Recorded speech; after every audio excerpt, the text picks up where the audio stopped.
Nicolas, bonjour.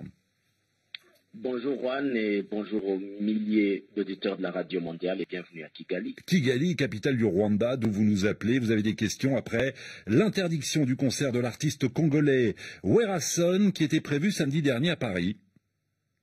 Exactement. Alors, pour interdire ce concert, la préfecture de police de Paris avait affirmé que l'artiste est proche du régime de Kinshasa, ce qui leur avait fait craindre donc des troubles avec des spectateurs opposants au régime. Et donc, du coup, j'aimerais savoir sur quelles informations s'est basée la préfecture pour craindre des débordements à ce concert. Oui, en tout cas, samedi, lors d'une conférence de presse à Kinshasa, l'artiste a fait part de sa colère.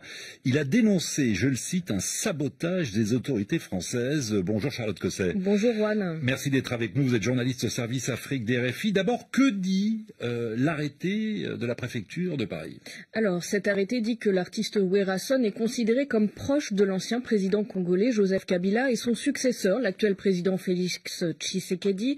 Le préfet évoque un contexte particulièrement tendu et violent entre partisans et opposants.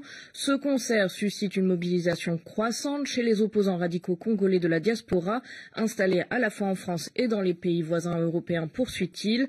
Le préfet s'appuie pour étayer ses craintes sur plusieurs déclarations de manifestation le jour du concert aux abords du Zénith avec, je cite, l'intention d'en découdre avec les spectateurs du concert et, je cite encore, de créer des désordres à l'intérieur et à l'extérieur de cette salle de concert. Oui, puis autre argument sur lequel s'appuie le préfet, le précédent Fally Ipupa. Effectivement, le concert de cette autre star congolaise à Paris le 28 février 2020, je vous le rappelle, avait été émaillé de troubles graves à l'ordre public, souligne le décret.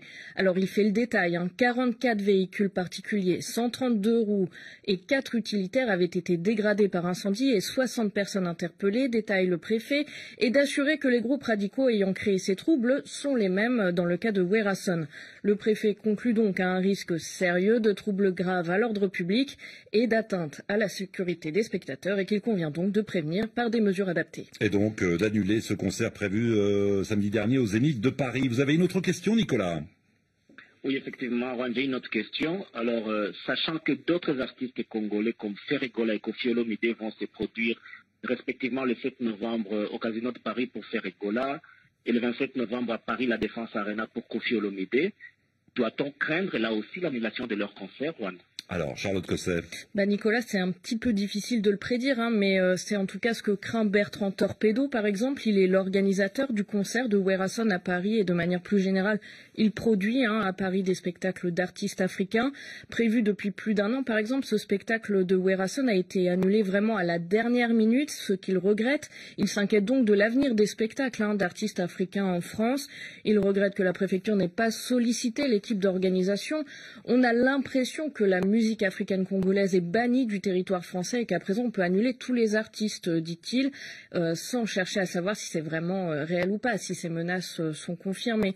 Alors pour lui, il s'agit pour les autorités françaises de s'éviter facilement des possibles difficultés, alors que la préfecture doit gérer presque chaque samedi, on vous le rappelle, les auditeurs, des manifestations à Paris. Une question aussi peut-être d'image, Juan, dans son décret, le préfet insiste sur le fait que les images de troubles en marge du concert de Fally Ipupa avaient été largement diffusées et commentées par la presse nationale et étrangère.